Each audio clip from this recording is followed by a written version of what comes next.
first person that, I don't know, gave me the inner strength that I needed to overcome, or to be able to think about overcoming the tremendous odds that were against me, was my grandmother. She came from Wilmington, North Carolina, to see me at Yardville Prison. I was in that prison. I was put in a maximum security unit, in a cell with 2 guards in front of the cell 24 hours a day, and a cell between 2 gun towers that could train their guns directly on the cell. I was told that I was in the Yardville unit for women, even though I was the only woman, and they tried to keep me there for the rest of my life. My grandmother came to visit me there to tell me a dream, and she came with all of my family, and everybody was happy, and I'm like, what's happening with y'all? And they said, no, she had a dream, and I was like, okay. And so my grandmother's dream was that she was dressing me, that she was in an old house that she lived in when she lived in New York still, and she was putting clothes on me. I said, is that the dream? She said, that's the dream. And I said, well, was I little or big? She said, no, you were big. So I said, oh my God, the only time people dress anybody when they're grown is when they're dead. And so she said, no, I know what you're thinking, no. What this dream means is that you are going to leave this prison. I don't know when, but it's going to be much less time than you've already spent here. And, I didn't understand the dream, to be honest. It didn't make any sense to me. What does this have and wearing clothes have to do with getting out of prison? But my grandmother has always had dreams, and her dreams have always come true. I don't know how my mother walked her trouble down. I don't know how my father stood his ground. I don't know how my people survived slavery. I do remember, that's why I believe. I don't know why the rivers overflow their banks. I don't know why the snow falls and covers the ground. I don't know why the hurricane sweeps through the land every now and then. Standing in a rainstorm, I believe.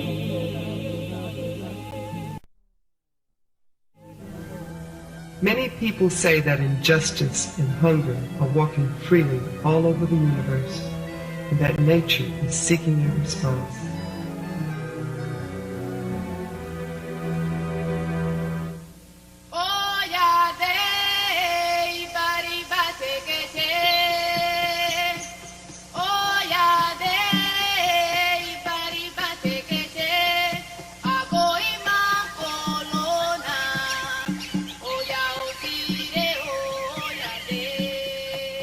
The moon and the sun once asked the earth, where are the women worms? The earth responded, they have been scattered all over the world, but they can always be identified by the beauty in their eyes, which reflects the dignity and the greatness of the rainbow. Nevertheless, continued the earth, they suffer greatly, often much more than what is commonly endured by a human being. Why? Then the moon and the sun responded energetically. We have to look for them. We have to bring them together.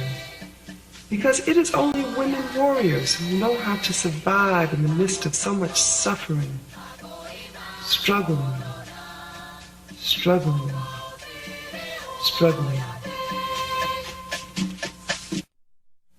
I come from a tradition of women maroons, cimarrons, who didn't just try to escape from oppression, but were totally mind, body, spirit committed to resisting and committed to winning, whether was Nanny in Jamaica, who fought against the enslavers, whether it was Harriet Tubman, who helped to free more than 700 slaves. I think I come from a very strong history, and I simply want to live on this planet and to continue that tradition and to try in my little way to make my ancestors proud.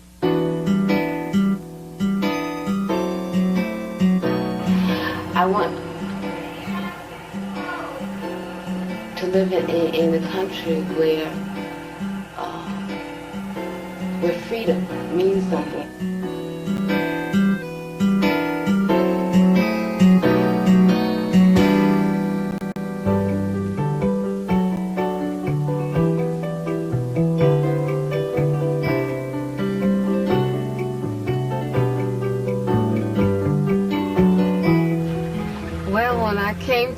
I really didn't know what to expect. I had these like crazy images, because even though I considered myself a socialist, I considered myself someone who really identified with the Cuban Revolution, I had been raised on a diet of anti-communism. And so I came here and I was like expecting, first of all, everybody to look like Fidel. I thought everybody was going to wear green fatigues and stuff. It was just like a crazy thing, and I thought people would be talking like the revolution.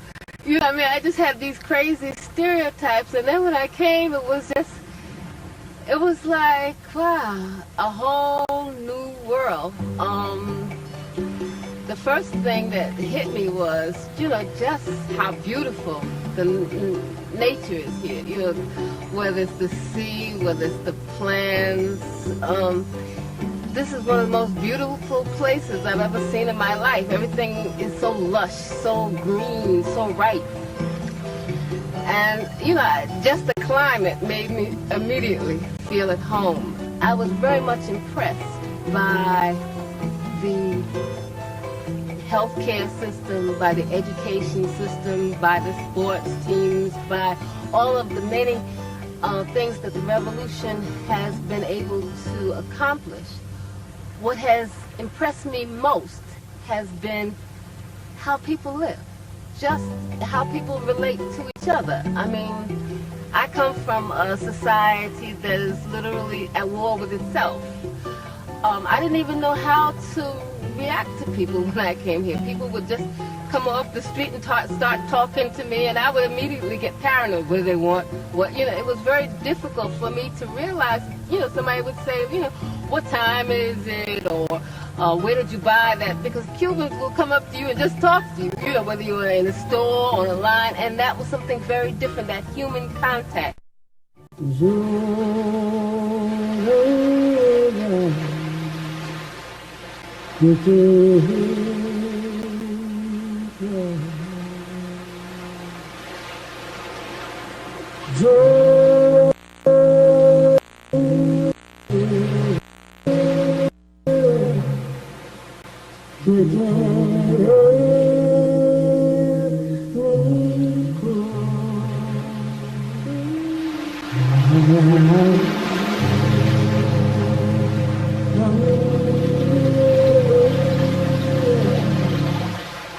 You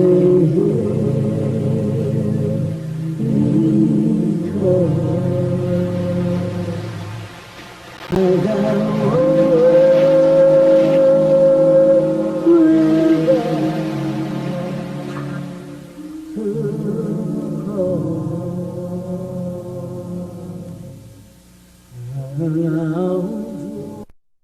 was born in 1947 in New York City.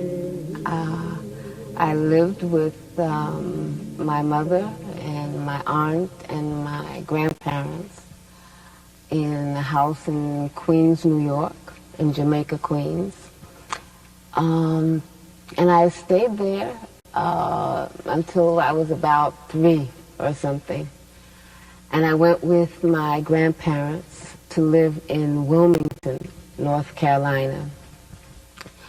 My grandparents decided to go back to Wilmington because Wilmington was their home.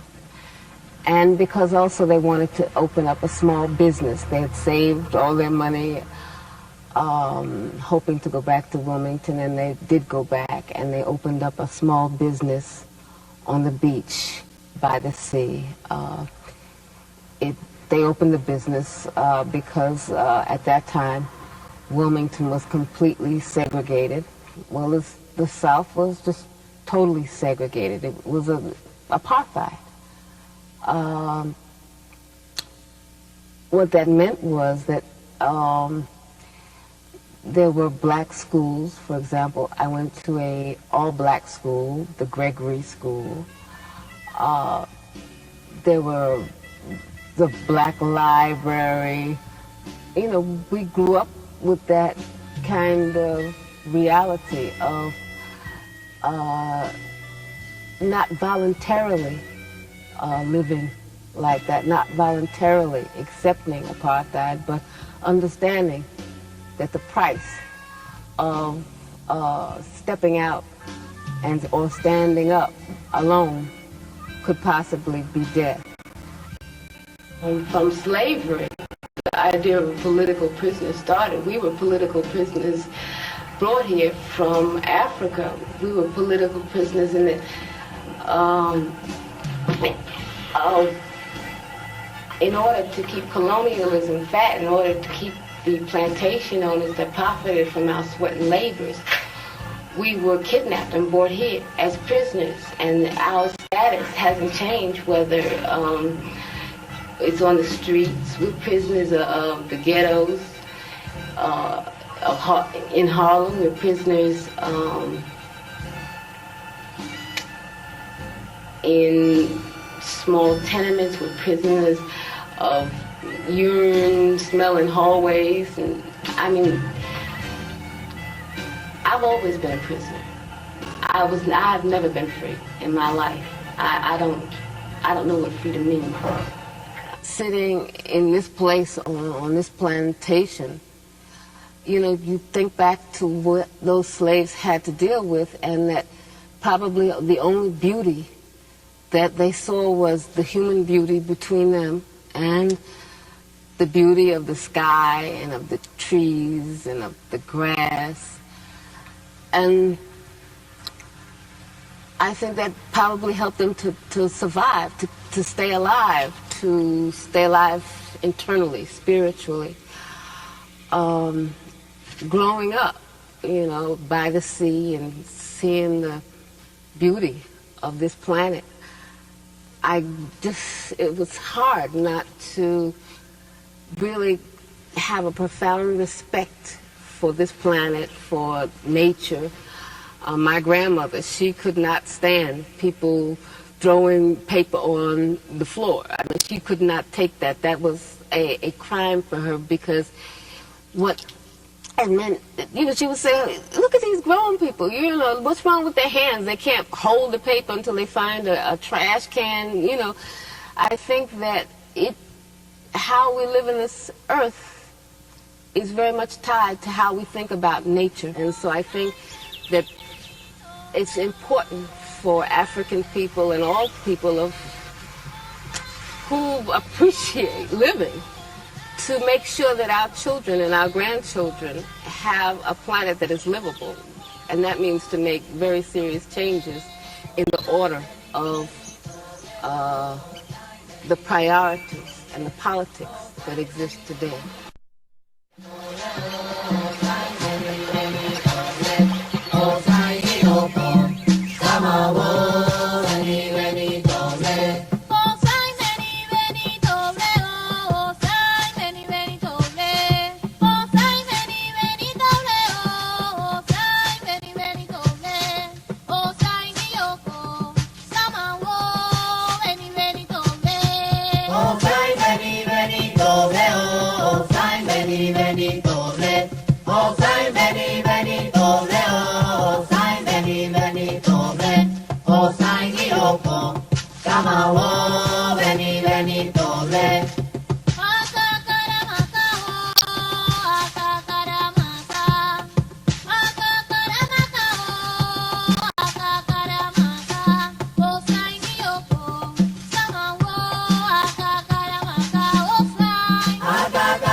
Being African is not a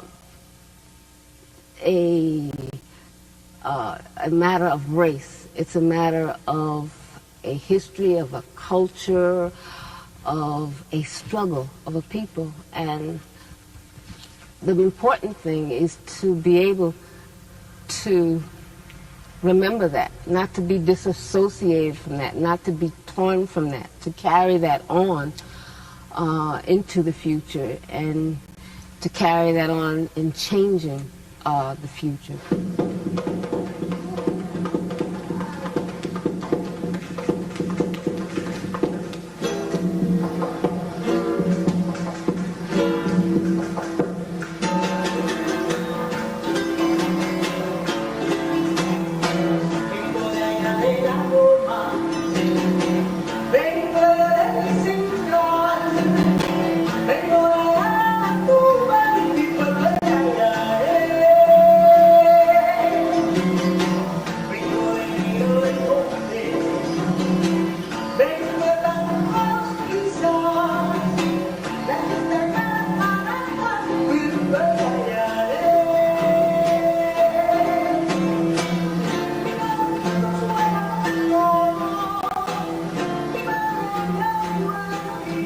One of the most shocking things when I came to Cuba was just how African Cuba is. I mean, I didn't realize that there were this whole huge number of African people on this island. I had no idea, because the projection is very different, how you are taught to think about Cuba in the U.S. media. So I was really shocked. And then I began to be exposed to the culture, and the culture is so rich, whether it's in dance, whether it's music. It's so African. There's the rhythm, there's the drums, I began to be aware of just how much they had robbed us in the United States, because the slavery, the kind of slavery that existed here was terrible, and equally as terrible in the United States, but people were able to keep their religions, their gods, their peace language. They were able to maintain dances, rituals that were directly from Africa. And for the first time in my life, I became acquainted with the Orishas, with Yemaya, Shango, Obatala, and I felt like, wow, I was reclaiming just another piece that was stolen from us. Yagumagarere, Abaga, Erosi Babagarere, Yagumagarere, Alatariye, Erosi Babagarere, Moro Coro como temero, Modena que momo temaka. Moro coro como temero, Modena ye momo de mata. Otani mama tara, Eroni mama rora. La we del oro sere in loro a peleya. Saka que me sao kuroba, Boba ena yemata que yana yo. Goro goro como temero. Modena ye modena.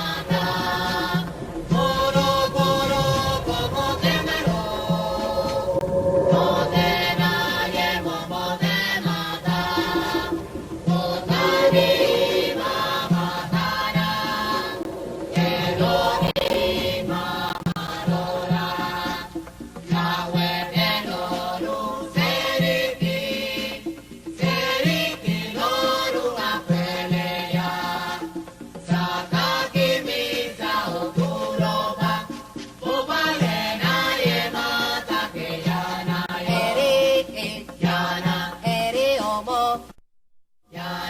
The Black Panther Party came under the guns of the FBI, as did all of the Black Liberation Movement. It didn't matter what positions you took. It mattered that people related to those positions, that people understood what you were saying, that people supported you. And I think that when J. Edgar Hoover and those who control the United States government understood how many young people looked to the party for leadership, how many young people were inspired by the Black Panther Party, how many young people supported the activities of the Black Panther Party. And it was, people, just ordinary street people, working people, mothers, grandmothers who would come to the office and bring clothes, come to the office and make donations. So the government just perceived us as a threat because they understood that we were serious, they understood we were telling the truth, and they understood also that we were becoming a much more sophisticated opposition. We were not just the piece of pie opposition, but that we wanted a real structural change in the United States. And so we took very clear positions. We opposed the United States government intervention in Vietnam. We opposed the blockade against Cuba and all of the other U.S. policies that were hostile to the Cuban Revolution. We opposed the United States policies of supporting apartheid in South Africa. We opposed all of the U.S. government's imperialist policies against all progressive people's struggles. By the 1960s, the end of the 1960s, the Black Liberation Movement became the main target of the counterintelligence program. And what they did was to try to neutralize all of our leaders, to prevent young people from coming together and uniting. And so what they did is try to pit organization against organization. They tried to pit leaders in the same organizations against each other. In New York, where I was, what they did was they arrested in, I think it was 1967, 1968, I'm not very clear on the date, I don't remember it at this moment. They arrested on charges of conspiracy 21 of our most effective activists, of our most effective leaders. As a movement, have to concentrate a lot of our energies on trying to liberate our imprisoned comrades. Even though they were given bail, the bail was $100,000 apiece. And only a few of them we were able to bail out. I think that we cannot look at the Black Panther Party in the past. We cannot look at the Black Liberation Movement as something in the past. African people are still not free, and there are still many, many political prisoners in the United States. It is time for us to demand total, immediate amnesty for all political prisoners and prisoners of war. If we do not take ourselves seriously, if we do not take our movement seriously, then we will have to hang our heads in front of our ancestors. Baba Ochosi, Ayelota, Omolote. Ochosi, Ayelota, Omolote. Baba Ochosi, Omayelota, Omelote. Ochosi, Ayelota, Omolote. Wole, wole. Ote mata, oke, oke. Iwole. Ote mata, oke, oke. Wole, wole.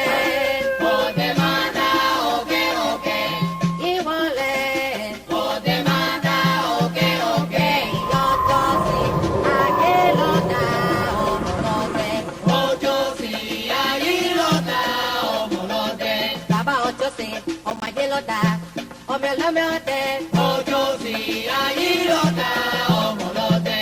Yambele iloro de mata corona. Yambele iloro de mata corona. Yambele iloro de mata corona. Yambele iloro de mata corona. De pao de mata. Iguara. Ayochoso de mata. Iguara. Y de pao de mata. Iguara. Ayochoso de mata. Iguara. Ayochoso de mata. Iguara. Y de pao de mata. Iguara. Ayochoso de mata. Iguara. Y de pao de mata. Iguara. Ayochoso de mata. Iguara. Y de pao de mata. Iguara. Y de pao de mata. Iguara. Ayochoso de mata. Iguara. Y de pao. Where I was kept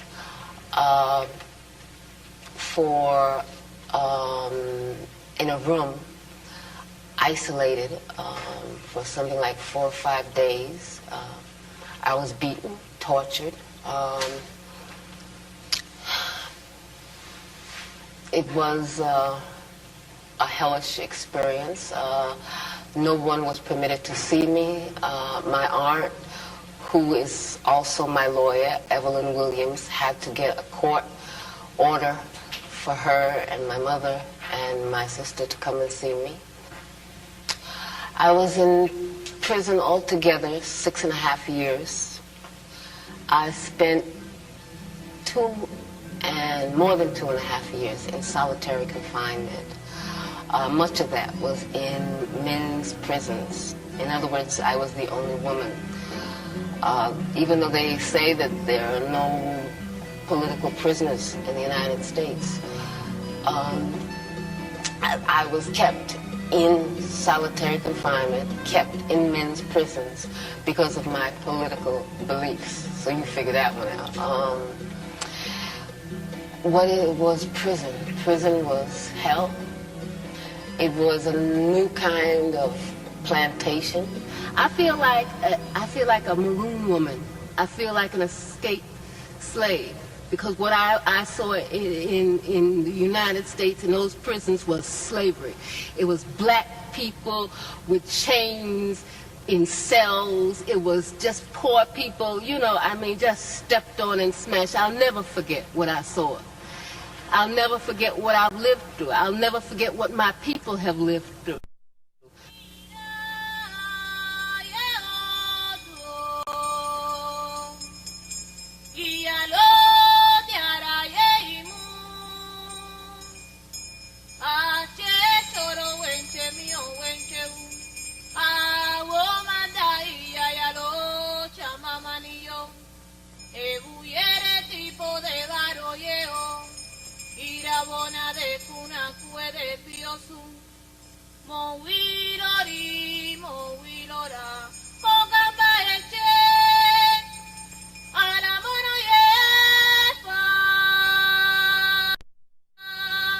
We started to, to feel tender toward each other. We started to feel an attraction, to feel like human beings again, I guess is the word for it. And the subject of sex came up, and we thought about it, and we talked about it. And it was really heavy. It was a heavy, heavy thing because, I didn't know how to feel. Because so much that was around us was like slavery. It was like very clear. out to wipe us out. And it was real. It wasn't any fantasy, wasn't any joke. They were out to take our heads.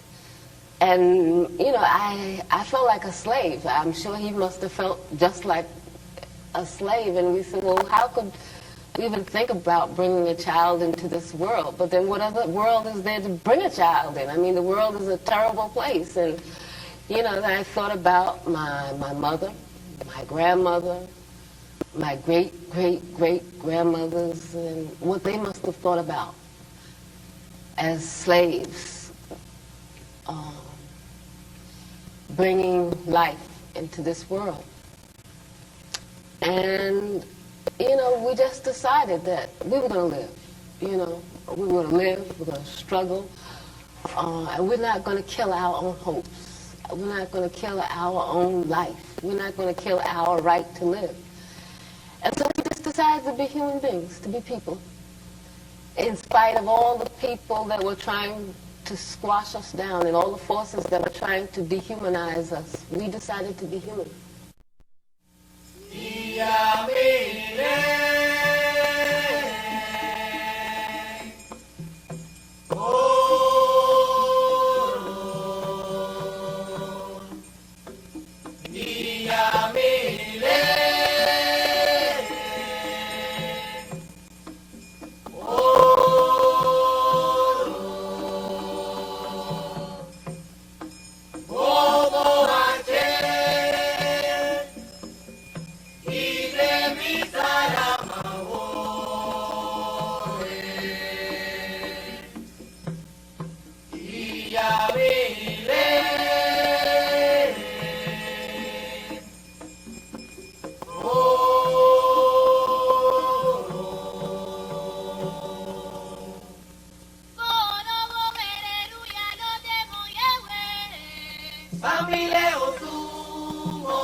The day before it was time to escape, I called my grandmother, and I couldn't call her, you know, and say, I'm getting ready to escape.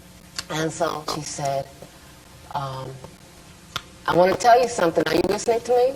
Yes, grandmother. I don't want you to get used to that place. Don't get accustomed to that place. Do you hear me? Yes, grandmother. Are you sure you hear me?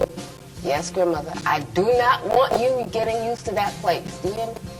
Yes, grandmother.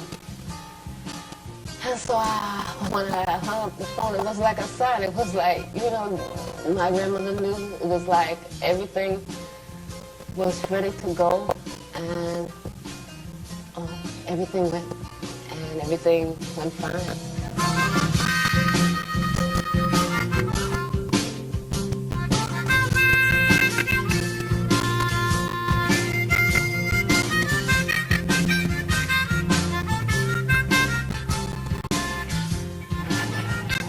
I think that the only way that we're going to realize freedom, justice, equality, decent living for people is if there's a complete change. A complete change. Everything has got to be turned around, and that's a revolution. A complete change.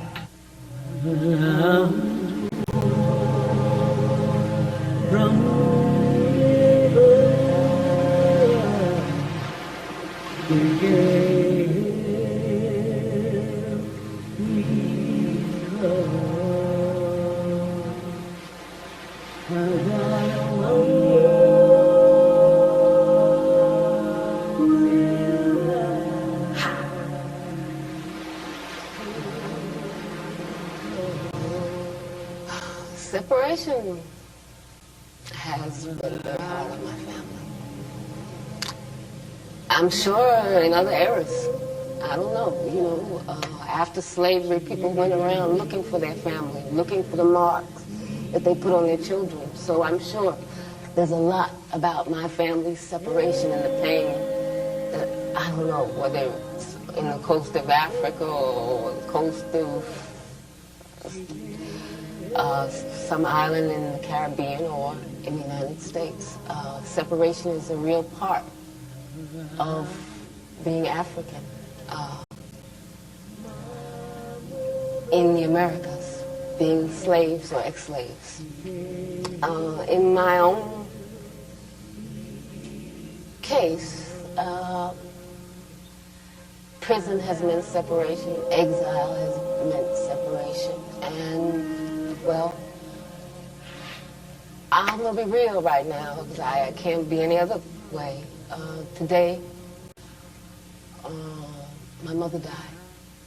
And I didn't know if I could do this, but since I didn't have anything else to do and I figured this was the best homage I could pay to my mother, is to try to carry on her tradition, what she passed down to me, what my grandmother passed down to her, and what their foremothers passed down to them. I hope that I can live up to my mother's example, and I hope I can live up to my ancestors' expectation of me, because I really believe that I have a duty to all those who have come before me, to all those who lie at the bottom of the ocean, to all those who lost their lives, whether it's in the cane fields or the cotton fields or, hanging off some tree, to continue this struggle and to continue to love and to continue to believe and to continue to try to be human, to be giving, to be loving.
Fight while others celebrate. It is only they who see the dreadful colors of suffering. It is only they who perceive where the intense splendor of victory is to be found. Because warrior women are the eyes of the rainbow, the eyes of the rainbow, the eyes of the rainbow.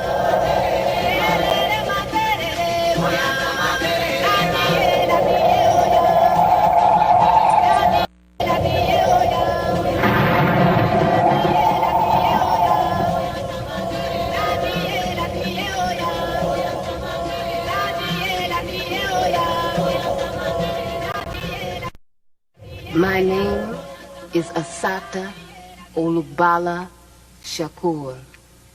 Assata means she who struggles. Olugbala means for the people, and Shakur means the thankful. It is a name that I took to carry on the name of Zaid Malik Shakur in honor of his family and in honor of the forces of beauty and good on this earth, which I'm very grateful for. That is my name. Hit